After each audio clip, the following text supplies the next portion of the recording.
साहिल से लगा दे मुझे,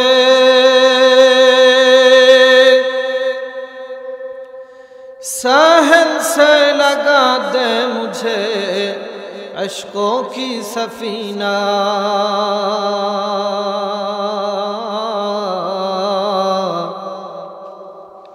दिखला दे मुझे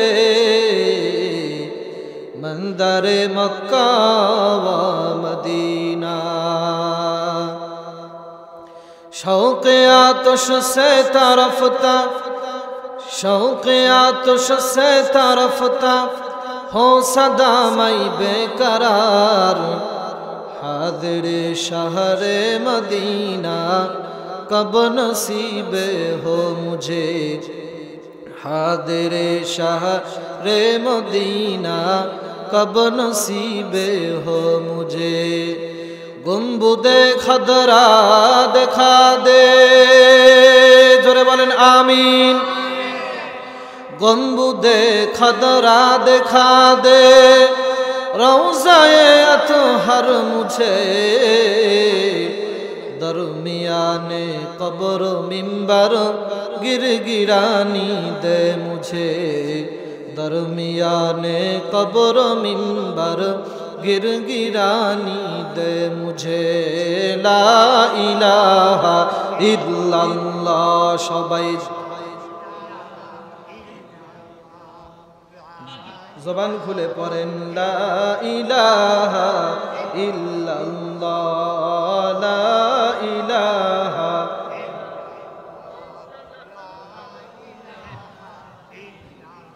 হ্যাঁ, সকলে মহব্বত নিয়ে পড়েন লা ইলাহা ইল্লাল্লাহ, লা ইলাহা। যাদের হৃদয়ে আছে আল্লাহর ভয়,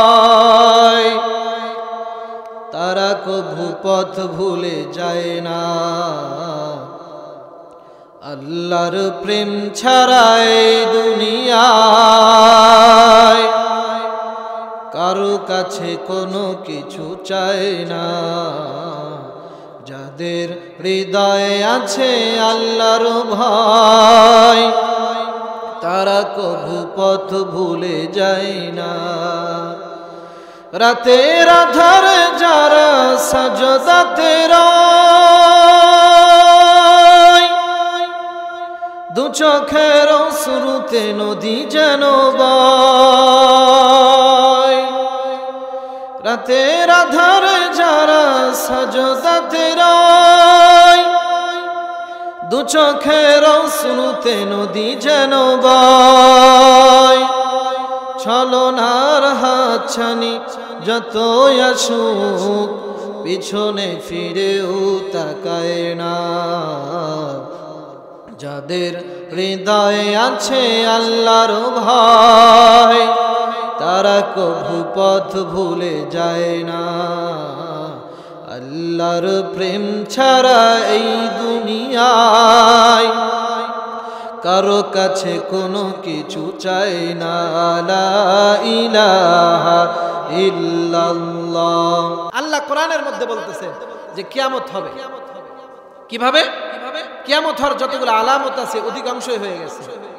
যেরকম কিয়ামতের আলামত বিশ্বনবী বলেন, আমি যে পৃথিবীতে আগমন করেছি এটাও একটা কিয়ামতের আলামত। কেন? মানুষ তো উনি, আমরা কি মানুষ? পৃথিবীর শেষ মানুষ উনি তো পৃথিবীর থেকে চলেই গেছেন, আর কি বাকি? তারপরেও তো পৃথিবী অনেক দিন চলে গেল, আর কত চলবে? পৃথিবীর দেওয়ালে পিঠ থেকে গেছে। ভাইরা আমার, ভালো করে বুঝবেন, আজ থেকে 40 বছর পূর্বে আপনাদের এলাকার মানুষ ক্ষেত খামারে কাজ করতেন। আমাদের ক্ষেত খামারে যেগুলো ফসলগুলো উৎপাদন হইতো, ওই ফসলগুলোর স্বাদ আর এখনকার স্বাদ কি একরকম আছে? মাসকালাইয়ের ডাল রান্না করলে এক বাড়িতে রান্না করতো, সারা গ্রাম তার ঘ্রাণ ছড়ে দিতে হয়েছে কি হয়েছে না? কেন? এখন তো তার চাইতে উন্নত মানের কৃষক বের হয়েছে, উন্নত মানের কত কিছু বের হয়েছে, চাষবাস উন্নত হয়েছে। কিন্তু এত উন্নত চাষবাস হয়েছে, এত দামি দামি প্রজাতির ডাল নেমেছে, কিন্তু আজ থেকে 40 বছর আমাদের বাপ দাদাদের আমলের মাসকলাইয়ের ডালের ঘ্রাণ কি এখন কোনো বাড়ির থেকে আসে? স্বাদই তো নয়, ঘ্রাণ তো দূরে কথা। ইলিশ মাছ পাওয়া যেত, ইলিশ মাছ 5 টাকা পিস, 2 টাকা পিস বাজার থেকে কিনে আনতো। ওই ইলিশের স্বাদ আর এখনকার ইলিশের স্বাদ, এক জোড়ার দাম 2000 টাকা। এক আছে? বলেন আছে? কেন নাই? ওই যে একজন মানুষ যখন বৃদ্ধ হয়ে যায়, মানুষের শরীরের বডির দিকে তাকিয়ে দেখেন, ওই মানুষটা যখন বৃদ্ধ হয়ে যায় তখন ওই মানুষটা কি আগেও যেমন দেখে, বুড়া হইলেও কি অমনি দেখে? কে দেখে না? কারণ সে বৃদ্ধ হয়ে গেছে, তার ক্ষয় হয়ে যাওয়া, নিঃশেষ হওয়ার সময় হয়ে গেছে। কানে আগে যেমন শুনতো এখন কি তেমনই শোনে। হাতে আগে একটা বক্সিং দিলে একজন মানুষ মরার জন্য যথেষ্ট, এখন চাচা এমন বৃদ্ধ হয়েছে লাঠি ভর দিয়ে নিজে হাঁটতে পারে না। হয় কি হয় না? কেন হয়েছে? কারণ বার্ধক্য যখন আসে সব কিছুকে দুর্বল করে দেয়। পৃথিবী যখন বৃদ্ধ হয়ে গেছে, বুড়ার কাতারে চলে গেছে, তার মানে এই পৃথিবী আগের মতো আর স্বাদ দেয় না, আগের মতো ফসল দেয় না, আগের মতো উর্বরতা নাই, আগের মতো শক্তি নাই, আগের মতো সক্ষমতা নাই। এখান থেকে প্রকৃতির আগ্রাসন দেখলে বোঝা যায় কিয়ামত হওয়ার আর বেশি দেরি নাই। এটা তো প্রকৃতিগত ওয়েদারের যে ব্যাপার সেবার, এগুলো বললাম। আল্লাহর নবী তো উপর যে আল্লাহর নবী তো কিয়ামত কবে হবে কিভাবে এটারও তো কিছু উদাহরণ ওই সময় বলছে, এখনো যেগুলো বাস্তবে ঘটতে আছে না নাই? কারণ আপনি মনে করতেছেন কিয়ামত বুঝি অনেক দেরি। না না, কিয়ামত অনেক দেরি বলতে শুধু এখন বড় আলামত। ইমাম মাহদী আলাইহিস সালাম আসবে, দাজ্জাল আসবে, ইমাম নবী ঈসা আলাইহিস সালাতু ওয়াস সালাম আসবে, শুধু এতটুক বাকি আছে। রসুলের ভবিষ্যৎবাণী যতগুলো সব হয়ে যাচ্ছে। এই আজকে শাম বিজয় হলো, শামের মধ্যে আহলে শাম, সিরিয়াতে কালেমার পতাকা উড্ডয়ন হয়েছে, এটাও কিয়ামতের আলামত, শেষ যুগের আলামত, বড় আলামত। কিন্তু কিয়ামত আমাদের ইয়েতে করা নাড়তেছে, কিন্তু এটা নিয়ে আমাদের কোনো ফিকির নাই। আমরা আছে আসমানের নিচে জমিনের ওয়াজ নিয়ে, আর পিঠের দেওয়ালের সাথে কিয়ামত ঠেকে রয়েছে, এটা নিয়ে কোনো ওয়াজ আমাদের নাই। ভালো করে শুনেন, কিয়ামতের খুব সন্নিকটে আমরা চলে আসছি। আল্লাহ নবী তো তখন সাহাবীদের কেমন ভাবে কিয়ামতের ভয় দেখাইছে, তো সাহাবীরা মনে করছে কালই বুঝি কিয়ামত হয়। قال النبي صلى الله عليه وسلم إن الساعة بين صبيين। আল্লাহ নবী বলেন, আমি আর কিয়ামতের মাঝে 2 আঙ্গুলের মাঝে যতটুক জায়গা, ততটুক ব্যবধান আমি রাসূলের মাঝে আর কিয়ামতের মাঝে। তাহলে বোঝেন কিয়ামতের মাঝে আর রাসূলের মাঝে কত কম সময়ের পার্থক্য ব্যবধান করে দিয়েছেন এই হাদিস দ্বারা। ভাইরা আমার, বন্ধুরা আমার, ভালো করে খেয়াল করেন, আল্লাহর নবীর সময় ঘটে যাওয়া কোরআনের মধ্যে কিয়ামতের কিছু আলামত বর্ণনা করেছেন। আল্লাহ সূরাতুল কমারের মধ্যে বলেন, ইকতারাবাতিস সাআতু ওয়া আনশাক্কাল কমার।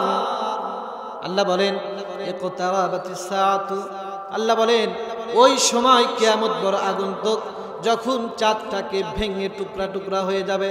বলেন তো দেখি, কিয়ামতের পূর্বে আল্লাহর নবীর হাতের ইশারাতে চাঁদকে আল্লাহ তাআলা 2 খণ্ড করছেন কি করছেন না? আরে করছেন তো করছেন, আজব করছেন। আমার নবীর হাতের মধ্যে আল্লাহ এত বড় পাওয়ার দিয়েছেন, এত ক্ষমতা দিয়েছেন। আইরে দুনিয়ার মানুষ ওই নবীকে চেনে না, ওই নবীকে জানে না। কত বড় নবী আপনার চিন্তা করে। বিজ্ঞানীরা তো কেরামত দেখায়, তাদের কেরামতি দেখাইতে কোনো বস্তু লাগে, কোনো ডিভাইস ছাড়া তারা কোনো কাজ করতে পারে না। কিন্তু আল্লাহর নবী জমিনে বসে বসে আসমানের চাঁদ লক্ষ মাইল দূরে ওই চাঁদকে যে দ্বিখণ্ডিত করেছে, আল্লাহর নবী কি কোনো মেশিন ব্যবহার করছে? মেশিন ব্যবহার করার কি দরকার আছে? আরে ওই সময় মানুষ বোঝে না। আল্লাহর নবী একদিন হাতিমে কাবার মধ্যে বসে আছে,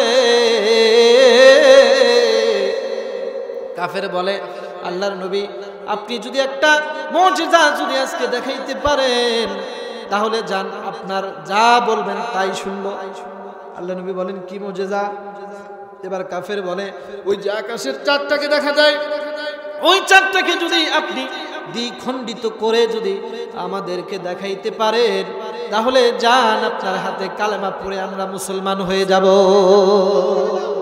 যা চায়, নবীদের কাছে মানুষ যা চায়, যদি হেদায়েত যদি আনে, হেদায়েতের কাছে যায়, তো নবীরা যা বলে, আল্লাহর নবীরা, নবী রাসূল যা আছে এটা মেনে নেয়। কিসের বদলতে? ইমানের বদলতে। কিসের বদলতে? ইমানের বদলতে। আল্লাহ নবীকে বলে একটু চাঁদটা দ্বিখণ্ডিত করে। ভাইরা আমার ভালো করে খেয়াল করেন, আল্লাহর নবী মুখের মধ্যে শুনিয়া কি করলেন? আকাশের চাঁদটাকে হাতের ইশারা দিলেন। আল্লাহর নবী যখন জমিনে বসে লক্ষ মাইল দূরে চাঁদের মধ্যে হাত দিয়া যখন ইশারা দিলেন, আল্লাহর নবী ইশারা দেওয়ার সাথে সাথে আল্লাহ তাআলা আকাশের চাঁদটাকে টুকরা করে দুই দিকে নিক্ষেপ করে দিলেন। যারা বলেন সুবহানাল্লাহ, কি কেরামতি দেখেন! হাত দিয়ে শুধু ইশারা দেয়, চাঁদ ভেঙে দুই দিকে চলে যায়।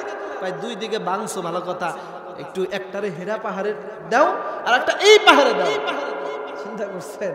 খাতামাল্লাহু আলা কুলুবিহিম ওয়া আলা সামঈহিম ওয়া আলা আবসারিহিম গিশাওয়া। যদি কোনো মানুষের কপালে হেদায়েত না থাকে, ও দেখাও দেখে না, শুনাও শুনে না, বুঝাও বোঝে না, বোকা হবে। হয় কি হয় না? আল্লাহ নবী এবার কি করলেন? এইটাকে একটাকে গারে হেরার পাহাড়ে আর একটাকে আরেক পাহাড়ে নিক্ষেপ করে দিলেন। এবার কাফেররা বলে, আল্লাহর নবী ভালো কথা, অনেক বড় মুজিজা আপনি দেখায় ফেলছেন, এবার একটু কাজ করেন, এই চাঁদটাকে আবার আপনি আগের জায়গায় যদি আইনা দিতে পারেন তাইলে মানবো আপনি অনেক কিছু জানেন। আচ্ছা বলেন, আল্লাহ নবী পারবেন কি পারবেন না? আল্লাহ নবী এবার হাতের আঙ্গুল দিয়ে যখন ইশারা দিলেন, দেখা গেল চাঁদটা আবার আগের জায়গাতে এসে মিলিত হয়ে গেল। বলেন সুবহানাল্লাহ, আবার আগের জায়গায় মিলে গেল। এই ঘটনা যে ঘটছে মক্কাতুল মুকাররমায়, এই ঘটনাটা দেখবেন চাঁদ যখন 14 তারিখ থাকে বা বড় চাঁদ থাকে, দিনের বেলাও চাঁদ দেখা যায় কি যায় না? যেটা বলেন যায় কি যায় না? সাদা চাঁদ দেখা যায় না? এই চাঁদের এই মুজিজা শুধু মক্কাতুল মুকাররমার কাফেররাই দেখে নাই, ইতিহাসের কিতাবে পাওয়া যায়। সারা পৃথিবীর মানুষকে আল্লাহ তাআলা এই মুজিজা দেখাইছে। আমাদের ভারতের কেরালা রাজ্যের চেরামন এলাকায়, যেখানে ভারতবর্ষের সর্বপ্রথম মসজিদ নির্মাণ করা হয়েছে, আপনারা জানেন কিনা? আমাদের ভারতবর্ষে সবচেয়ে পুরাতন মসজিদ হচ্ছে কেরালার চেরামন। ওই এলাকাতে প্রথম মসজিদ হয়। ওই চেরামন রাজ্যের রাজা, হিন্দু রাজা, কাফের রাজা, একদিন তার প্রাসাদের ছাদের উপর বসে বসে 14 তারিখের চাঁদ দেখতেছে। এই সন্ধ্যাবেলা দেখে হঠাৎ করে চাঁদটা এইদিকে চলে গেল, চাঁদটা ওই দিকে চলে গেল। এখন চেরামন বাদশা উনি চিন্তা করছেন যে আকাশের চাঁদ ভেঙে দ্বিখণ্ডিত হয়ে গেল, এই ঘটনা পৃথিবীর কোথায় ঘটেছে, তোমরা তার আমাকে তথ্য একটু আমাকে তোমরা দাও। তাফসীরে মারিফুল কোরআনের মধ্যে সূরাতুল কামারের তাফসীরের মধ্যে পৃথিবীর সবচেয়ে বড় আলেমে দ্বীন আল্লামা তকি উসমানী হাফিজাহুল্লাহর আব্বা লিখেছেন, এবার চেরামন বাদশা যখন চারদিকে খবর ছড়ায় দিল, চারদিক মানুষকে জানায় দিল যে দেখো এই ঘটনা পৃথিবীর কোন জায়গায় ঘটেছে, এটার তথ্য আমাকে দাও। এবার সব মানুষ চলে গেল, খোঁজ আরম্ভ করলো। এক পর্যায়ে খবর আসলো এই ঘটনাটা আর কোথাও থেকে ঘটে নাই, এই ঘটনা ঘটেছে পৃথিবীর শেষ জামানার নবী, বিশ্ব নবী মুহাম্মাদুর রাসূলুল্লাহ, সকলেই বলেন সাল্লাল্লাহু আলাইহি ওয়াসাল্লাম, মক্কার মুরদুলাল, মদিনার বাদশা রাহমাতুল লিল আলামিনের দ্বারা এই কাজটা হয়েছে। জোরে বলেন সুবহানাল্লাহ। চেরামন বাদশা ডাকতে বলে, এমন একজন নবী আমার আমলে আছে আর আমি জানি না, আমি তাকে না দেখে আমি তার দ্বীনের উপরে আমি ঈমান এনে ফেললাম। এই রাজা, চেরামন রাজা, আপনার চেরামন রাজ্যের সম্রাট, উনি ভারতবর্ষে প্রথম মসজিদ তৈরি করে। ভারতের কেরালা রাজ্যে দেখবেন এখনো কেরালা রাজ্যেতে মসজিদ এবং মুসলমানদের অনেক সংখ্যায় অন্যান্য রাজ্যের তুলনায় অনেক বেশি। যে কথা বলতেছিলাম, এটা তো কিয়ামতের আলামত। চাঁদ দ্বিখণ্ডিত হয়ে গেছে। রোম বিজয় হবে, গুলিবাতির রোম। আল্লাহ কোরআনে সূরাতুর রোম নামে একটা আয়াত নাযিল করে দিয়েছে। এটাও কিয়ামতের আলামত। পৃথিবীতে কিয়ামতের আলামত যত আছে সব প্রায় চলে গেছে। আমরা এই যে মূর্খ মানুষ হয়ে আপনাদেরকে বয়ান শোনাইতেছি, এটাও কিয়ামতের আলামত। কারণ ওই ইলম তো আমাদের নাই। কারণ ইলম কাকে বলে জানেন? ইমামে ইমামে বুখারী রাহমাতুল্লাহি আলাইহি উনি মাত্র 12 বছর বয়সে উনি 6 লাখ হাদিস মুখস্থ করেছেন। জোরে বলেন সুবহানাল্লাহ। কত বছর বয়সে? 12 বছর বয়সে 6 লাখ হাদিস মুখস্থ করছে। আর আমরা অনেক বড় মুহাদ্দিস আলেম হইয়া আমরা 600টা হাদিস কেন 6টা হাদিসও কইতে পারি না। উনি সনদ মুখস্থ করছে। তো ওনার ব্রেন আর আমার ব্রেন, ওনারাও আলেম, আমরাও আলেম হইল। আল্লাহু আকবার। আল্লাহ ওনাদেরকে কি মেধা দিয়েছিলেন। আল্লামা ইবনে হাজার আসকালানী রাহমাতুল্লাহ আলাইহি ওনাকে হাফিজে দুনিয়া বলা হইতো। উনি দুনিয়াতে যা পড়তেন সব আল্লাহ ওনার সিনার মধ্যে দিয়ে দিতেন। উনি জীবন্ত একটা কম্পিউটার ছিলেন। আল্লাহু আকবার, আল্লাহু আকবার। ওনারা তো আলেম ছিলেন, আমরা আলেম না। আয়াতের তরজমা করতে দিলে তরজমা করতে পারি না, আয়াত মনে আসে না। দিনের খেদমত তারা করে গেছে। আল্লামা সৈয়দ রাহমাতুল্লাহ আলাইহি উনি পৃথিবীতে অনেক বড় একজন লেখক ছিলেন। উনি একটা তাফসীর লিখছেন, তাফসীরুল মাজমাউল বাহরাইন। ওটা 80 খণ্ডের পৃথিবীর সর্ববৃহৎ আমার জানা মতে তাফসীর উনি লিখছেন। আপনি 80 খণ্ডের বই সারা জীবনে পড়ে শেষ করতে পারবেন না। অথচ আল্লামা জালালউদ্দিন সৈয়দ রাহমাতুল্লাহ উনি 80 খণ্ডের তাফসীর লিখে দুনিয়া থেকে চলে গেছেন। চিন্তা করা যায়। এই যুগে আসেন মুজাদ্দেদে জামান যিনি ছিলেন আশরাফ আলী থানভী রাহমাতুল্লাহ আলাইহি, উনি 2500-এর উপর কিতাব জীবনে লিখছে। তাহলে ওনাদের মেধা কি ছিল? আর আমাদের মেধা এক করা যায় বলেন? ওনারা তো আলেম ছিল। এগুলো কিয়ামতের আলামত। মানুষ ঢোক ডাল পিঠা এই যে কত কিছু করে মানুষকে ডাইকা দিনের কথা শোনাতে পারবে, এটাও কিয়ামতের আলামত।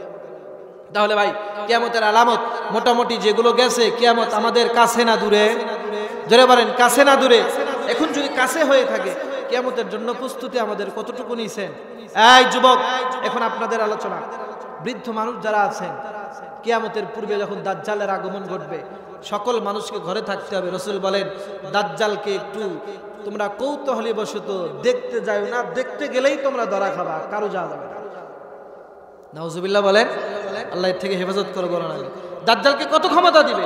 পৃথিবীর অলির যুগ কিয়ামত পর্যন্ত থাকবে। অলি পৃথিবীতে আছে না নাই? যারা বলেন আছে না নাই? অলি চিনবেন কেমনে? যেটার বড় বড় চুল, লাল শালু কইরা যে দরবারে গরু বেশি যায়, ওইটা কি বড় অলি? যে অলি সে কখনো বলবে না আমি অলি। এটা শেষ জামানার যুগ। কারণ বিলায়েতের কথা প্রকাশ করলে তার বিলায়েত নষ্ট হয়ে যাবে, সে ধ্বংস হয়ে যাবে। কোনোদিনও বলবে না যে আমি বড় একজন অলি। তো দেখবেন যার পাগড়ি যত বড় তত বড় বন্ধ, টাকার লোভ সামলাইতে পারে না। বিসাল আবদু আবদু ইখতিলু দুনিয়া ফিদ্দিন। আল্লাহ নবী বলেন নিকৃষ্ট ওই ব্যক্তি যে দিন দিয়া, যে আল্লাহর কালাম দিয়া, দিন দিয়া দুনিয়া ক্রয় করে, ও নিকৃষ্টতম ব্যক্তি। অথচ এই যুগে 70,000 না হইলে আজের মাঠে ওঠা যাবে না। এগুলো নিকৃষ্ট আলেম ছাড়া আর কিছু না। এগুলো তো জীবনে হেদায়েত হবে। এগুলো কে নিয়ে আসেন? মানুষ বেশি হলে সফলতা? পৃথিবীতে সংখ্যার আধিক্যতা থাকলে যেন সফলতা হয় নাকি? মানুষের মধ্যে মাথা পাগলে ধরছে মানুষ। ইসাল আবদু আবদু ইখতিলু দুনিয়া ফিদ্দিন। যারা দিন দিয়া ধর্ম দিয়া, যারা দিন দিয়া ধর্ম দিয়ে ব্যবসা করে, তারা দুনিয়ার সবচেয়ে নিকৃষ্টতম মানুষ। আল্লাহ নবী বলেন। ভাইরা আমার, ওদিকে যাব না। যে কথা বলতেছিলাম, কিয়ামত আগন্তুক। ইমাম মাহদী আলাইহিস সালাতু ওয়াস সালাম পৃথিবীতে আসবেন, শাম বিজয় হবে। ইমাম মাহদী আলাইহিস সালাম আসার সময় হয়ে গেছে। কিভাবে বুঝবো? আজকে পৃথিবীর আবহাওয়ার এত পরিবর্তন। জাপানের ফিজি, মাউন্টেন ফিজি একটা প্রসিদ্ধ ফিজি, অনেক কোম্পানি আছে দেখবেন আপনার ফুজি নাম, ফিজি না ফুজি। মাউন্টেন ফুজিতে রেকর্ড 70 না 71 বছর পর এবার বরফ শূন্য। তারা হয়রান হয়ে গেছে যে মাউন্টেন ফিজিতে এবার বরফ শূন্য। আর যেখানে বরফ পড়ার কথা না, সৌদি আরবে বরফ। পৃথিবী পুরা উল্টা চলতেছে। পৃথিবী আরো বাঁচবে, পৃথিবী আরো থাকবে বলে আপনি নাকে তেল দিয়ে ঘুমাইবেন? নবী আলাইহিস সালাম বলেছেন গাজওয়াতুল হিন্দ হবে, মুসলমানদের বিজয় হবে, হিন্দুদের সাথে যুদ্ধ হবে। গাজওয়াতুল হিন্দ, এই গাজওয়াতুল হিন্দের দামামা বেজে গেছে। এই মোদী সরকার যেইভাবে আমার মুসলমান ভাই বোনদের মসজিদ ঘুরিয়ে দিচ্ছে, যেইভাবে মুসলমানদের আঘাত করছে, প্রস্তুতি নাও, গাজওয়াতুল হিন্দের ডাক এসে গেছে। তোমাদের গায়ে তাজা রক্ত জমিয়ে দিতে হবে, বলেন ঠিক কিনা? সময় এসে গেছে, সময় এসে গেছে। নাকে তাল দিয়ে ঘুমাবেন। আর আমার দেশ, আমার নারী, আমার দেশের ইজ্জত, আমার দেশের ভূখণ্ড তারা ছিনিয়ে নেবে, আর তুমি বসে ঘুমিয়ে থাকবা।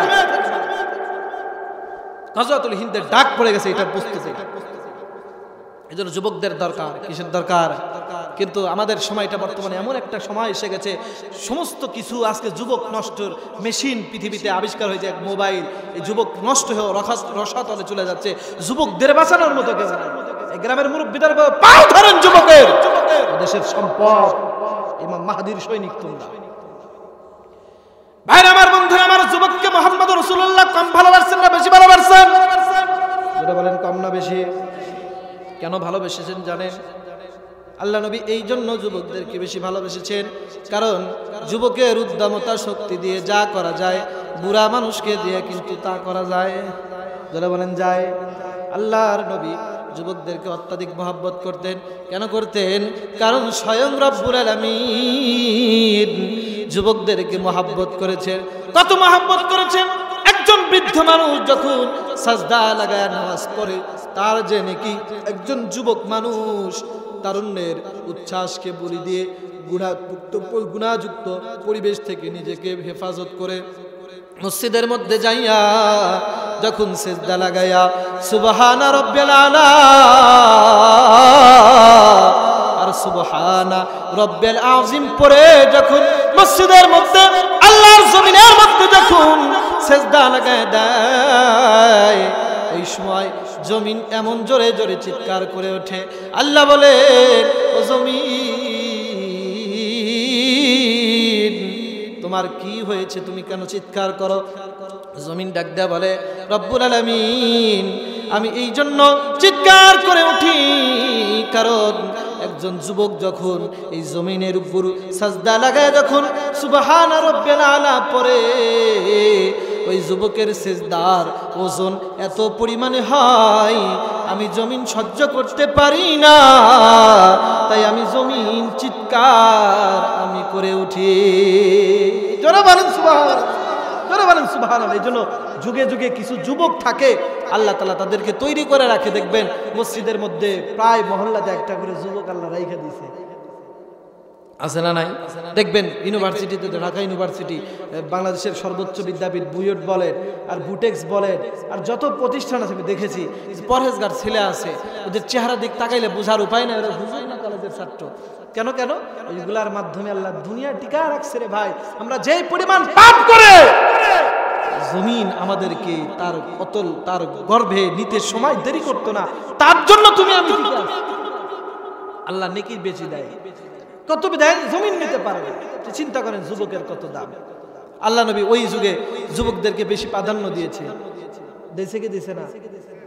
আরে একটা পার্থক্য আপনাদেরকে বলে যাই, দুইজন ওমর, একজন আমর ইবনুল হিসাব আর একজন ওমর ইবনুল খাত্তাব, দুইজনের জন্য আল্লাহর নবী হেদায়েতের দোয়া করেছেন। কিসের দোয়া করেছেন? হেদায়েতের। আল্লাহ দুই ওমরের যে কোনো একজনকে তুমি হেদায়েত তুমি দিয়ে দাও। আল্লাহর কাছে দোয়া করে, আল্লাহ দুই ওমরের যে কোনো কি একজনকে হেদায়েত দাও। এখন দুই ওমরের মধ্যে একজনের বয়স 16 বেশি, একজনের কম, একজন যুবক আর একজন বৃদ্ধ। একজন আমর ইবনুল হিসাব, আবু জেহেল একটু বয়সে বড়, আর হযরত ওমর ইবনুল খাত্তাব হচ্ছে একটু বয়সে ছোট। আল্লাহ এখন আল্লাহ নবীর দিলের মধ্যে নজর দিয়ে দেখে দুইজনের মধ্যে কাকে ইসলামের ছায়া তলে দিলে আল্লাহর নবী খুশি হয়। এখন দেখে যে হযরত ওমর ইবনুল খাত্তাব বয়সে কম, যুবক, সে যদি ইসলামের মধ্যে আসে আল্লাহর নবী বেশি খুশি হয়।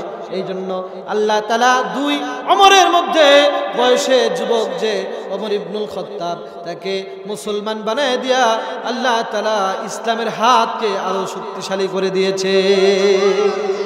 আল্লাহ আরো শক্তিশালী করে দিয়েছেন যে ওমরকে দরকার, যুবক মানুষ দরকার। যুবক দেখলে আল্লাহর নবী আগায় যায়। কেন আগায় যায়?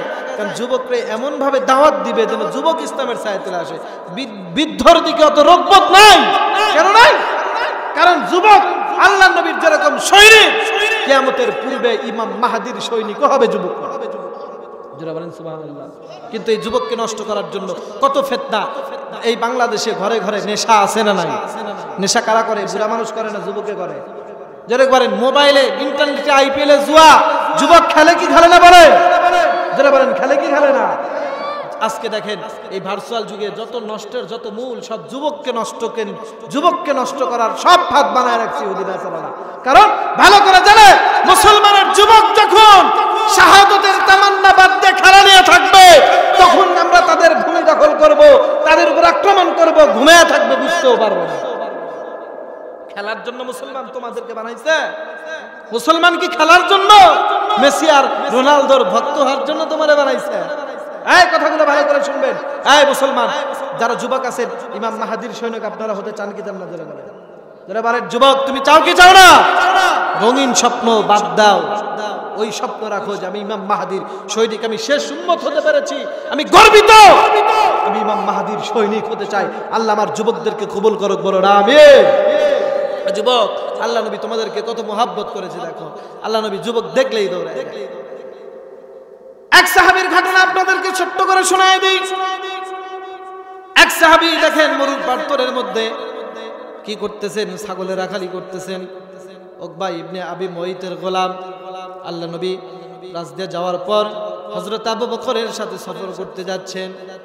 এমন সময় আল্লাহ নবী আবু বকরকে ডাকতে বলে, আবু বকর, এই যে আমার পাশে যে যুবককে দেখা যায়, এই যুবকটাকে আমার পছন্দ হয়েছে, ও যদি দিনের মধ্যে আল্লাহ আর ইসলামের ছায়া চলে আসতো তাহলে আমার খুব ভালো হইতো। সুবহানাল্লাহ, জোরে বলেন।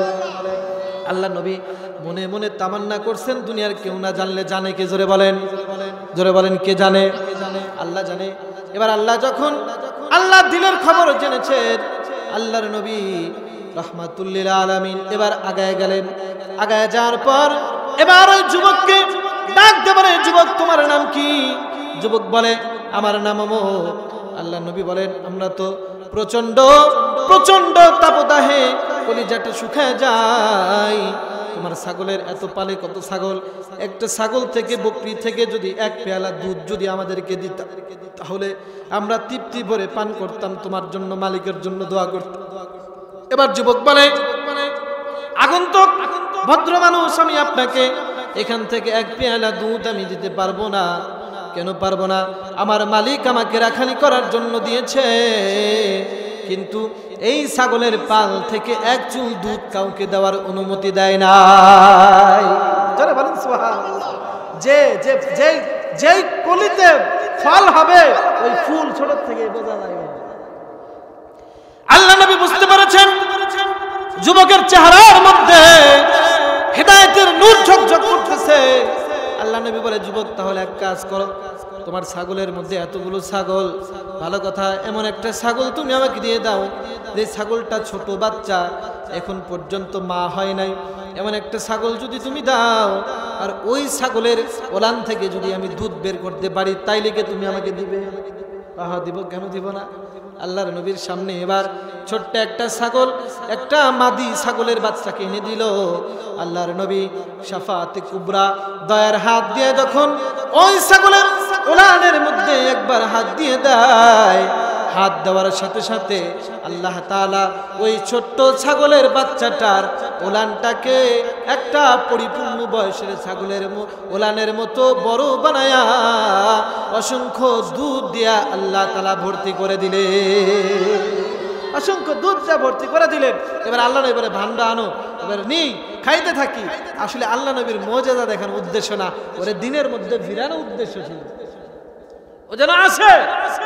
আল্লাহ নবী যখন দেখাইছে তখন ছেলে দেখে, বাবারে বাবা, কত বড় কেরামতি, সে আমার ছাগলের যে বাচ্চা, তো দুধ হইতে ছাগলের বয়স হতে হয়, বাচ্চা হতে হয়, তারপরে না দুধ, নাকি বলেন? একটু ছোট্ট বাচ্চার ছাগল থেকে দুধ হয়? তো দুধ হয় না, ওইখান থেকে দুধ বের করছে। এখন ওই যুবকে বলে, আল্লাহ নবী এক কাজ করেন, ছাগল তো এমন বানায় দিলেন, আমার যদি মালিকে দেখে তো বকা দিব, তো আগের মতো বানায় দিলেন। তো সিরাতের কিতাবের মধ্যে লিখেছেন, আপনারা সকলে আল্লাহ আল্লাহু আকবার বলার জন্য প্রস্তুতি নিয়ে যান। আল্লাহ নবী আবার যখন রাহমাতুল লিল আলামিনের শাফাতে কুবরার হাত যখন ছাগলের ওলানের মধ্যে লাগাই দিছে, তো ছাগলের ওলান আবার আগের মতো ছোট হয়ে গেছে। যারা বলেন আল্লাহু আকবার। আল্লাহ নবী কেরামতি দেখাইছে কিসের জন্য? যুবকটা যেন আল্লাহ নবীর দ্বীনের মধ্যে যেন একটু আসে। আল্লাহ নবী এরকম করে করে সব যুবকদেরকে দলে ভিড়াইছে।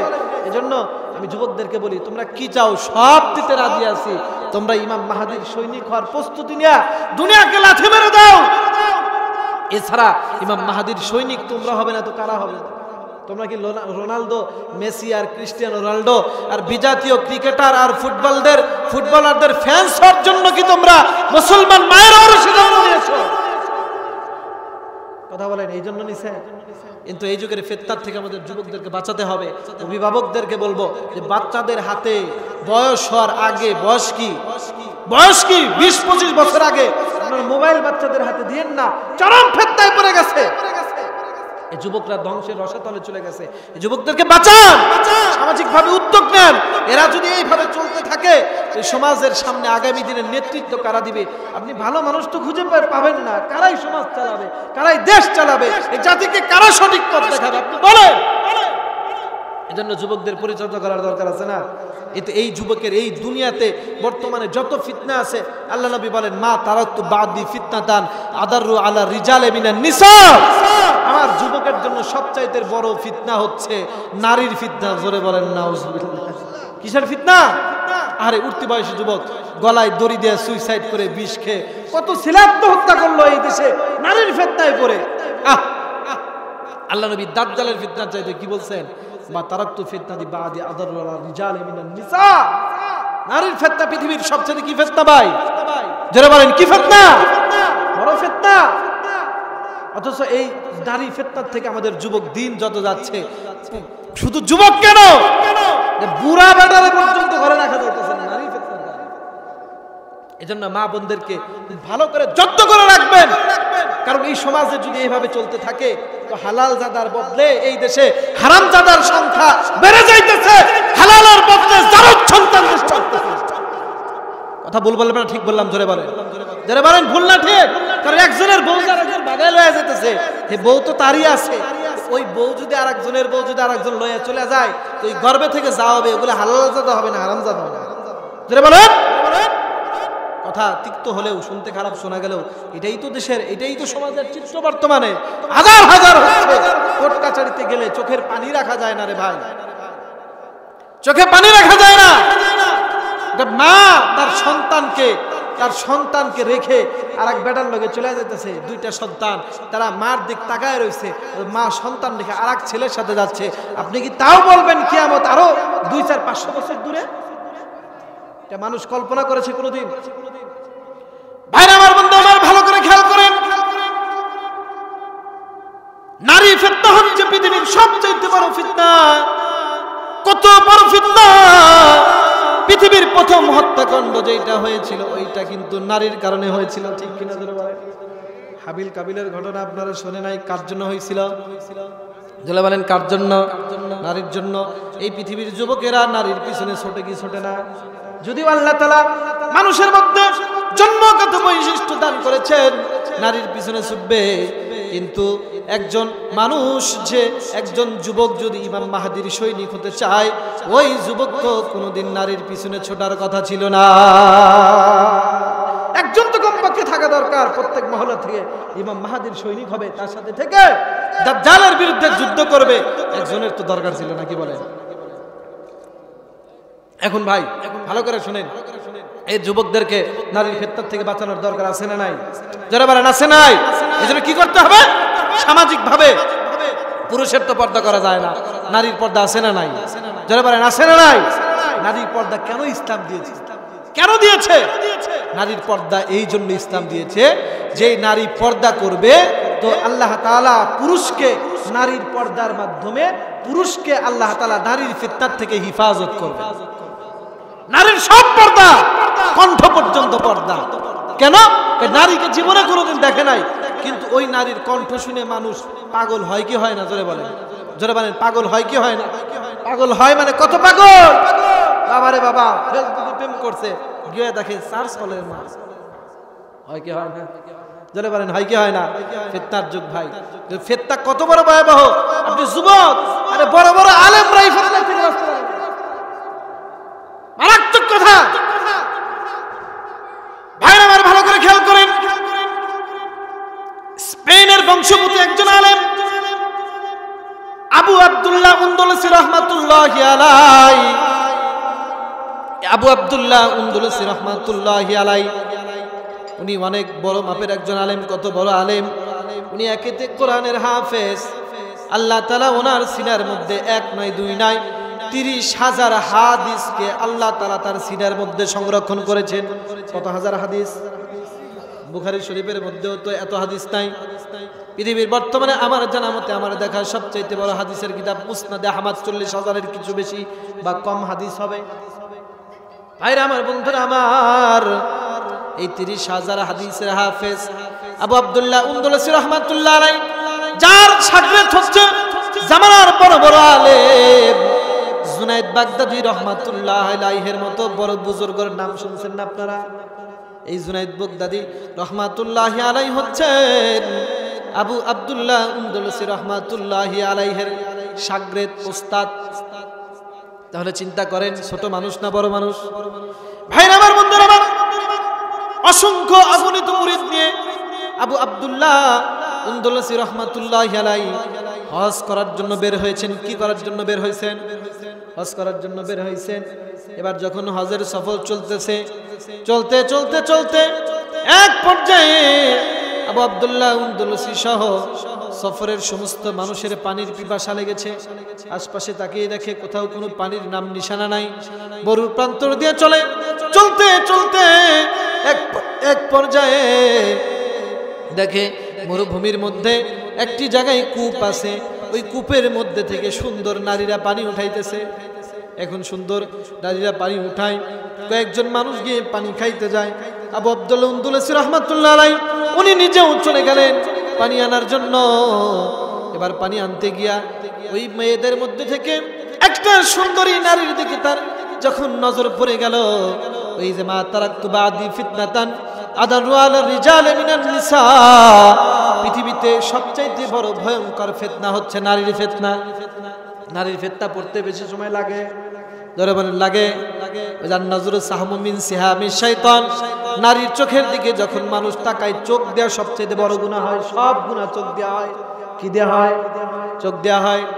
এবার ভাইরা আমার, আবু আব্দুল্লাহ উনদুলসি রাহমাতুল্লাহ আলাইহি যখন ওই নারীর দিকে যখন তাকিয়েছেন, তাকানোর সাথে সাথে তার প্রেমে পড়ে গেছে। এমন পড়ে গেছে, কিছুক্ষণ পর তাঁবুর মধ্যে এসে আবু আব্দুল্লাহ উনদুলসি রাহমাতুল্লাহ আলাইহি কেঁদে কেঁদে বলে, ও উপস্থিত আমার শাগির্দেরা, তোমরা সবাই চলে যাও হজ করার জন্য, আমি যাব না। সবাই বলে, আপনি কেন যাবেন না? আবু আব্দুল্লাহ উনদুলসি বলে, ওই যে এখানে যতগুলো মেয়ে ছিল তার মধ্যে একটি মেয়েকে আমার ভালো লেগেছে, ওই মেয়েকে বিয়ে না করা পর্যন্ত আমি ঘরে ফিরে যাব না। একবার নজর দিছে তো এত বড় বুজুর্গ, চিন্তা করেন, যার সিনার মধ্যে আল্লাহ তাআলা ইলমে ওহী নববীর ইলম দান করছেন। ছোট মানুষ না, মনে রাখবেন, ইলম আল্লাহ তাআলা সবাইকে দেয় না। আল ইলমু নূরুম মিন ইলাহিল্লাহ ওয়া নূরুল্লাহি লা ইউতা লিআসি, গুনাহগারকে আল্লাহ ইলম দেয় না। গুনাহ থাকলে মানুষ যত গুনাহ করবে মানুষের ইলম তত কমবে। হাফেজ সাহেব কোরআন মুখস্থ করছে, এই দিনবার ভুলে যায়।